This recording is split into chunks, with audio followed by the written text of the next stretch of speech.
విశాఖపట్నంలో ఆటో కార్మికులు రోడ్డెక్కారు. నిరంతరం పెరుగుతున్న డీజిల్ ధరలపై తీవ్ర ఆగ్రహం వ్యక్తం చేశారు.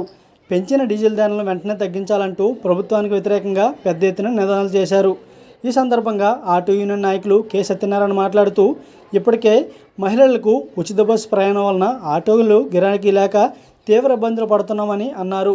ఇప్పుడు తోడుగా రోజురోజుకి డీజిల్ ధరలు పెరుగుతున్నాయని, దీంతో రోజువారీ ఖర్చులకి లేక తీవ్ర ఇబ్బందులు పడుతున్నామని తెలిపారు.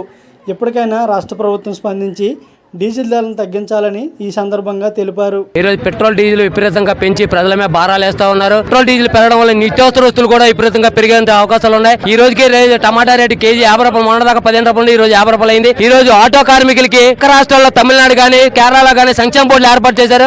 మన రాష్ట్రంలో సంక్షేమ బోర్డు ఏర్పాటు చేస్తారని చెప్పి ఎన్నికల్లోకి వచ్చే ముందు ఆ వాగ్దానాలు చేశారు. ఆయన ఇప్పటికొచ్చి కూడా ఎక్కడ ఒక సంక్షేమ బోర్డు ఏర్పాటు చేయలేదు. ఈ రోజు ఫిట్నెస్ సర్టిఫికెట్లు గవర్నమెంట్ లో నడాల్సిన దాన్ని ఈ రోజు ప్రైవేట్ సంస్థలకు ఇచ్చి ఫిట్నెస్ మీద కూడా రేట్లు పెంచి ఈ రోజు ఆటో కార్మికులకు ఇబ్బంది పెడతా ఉన్నారు. డీజిల్ పెరగడం వల్ల నాకున్న వెనకాల ఉన్న కాన్వే తగ్గించమని చెప్పారు. అంటే ఆయన కాన్వే తగ్గించమంటే ఆయన కోసం కాదు, అదేదో ముందే చేయాలి కదా. ఇప్పుడు ఎందుకు తగ్గించమన్నారంటే, కాదు నేను తగ్గించుకున్నా కదా, మీరు కూడా ఆటోలు బళ్ళు మీద తిరగండి, ఆర్టీసీ బస్సులో తిరగండి, ప్రభుత్వానికి ఆదాయం వస్తుంది.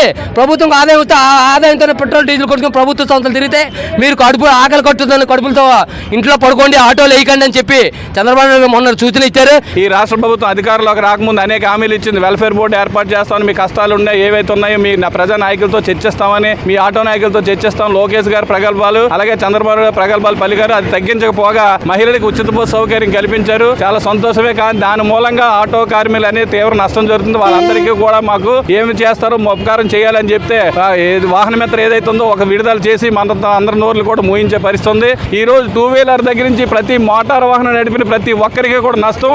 అలాగే ఏదైతే ట్రాన్స్పోర్ట్ ఉంది, ఈ ట్రాన్స్పోర్ట్ డీజిల్ పెట్రోల్ పెరగడం వల్ల నిత్యావసర ధరలు కానివ్వండి, లారీలు అట్లా ట్రాన్స్పోర్ట్ ధరలుగా అన్నీ పెరిగే ప్రమాదం ఉంది.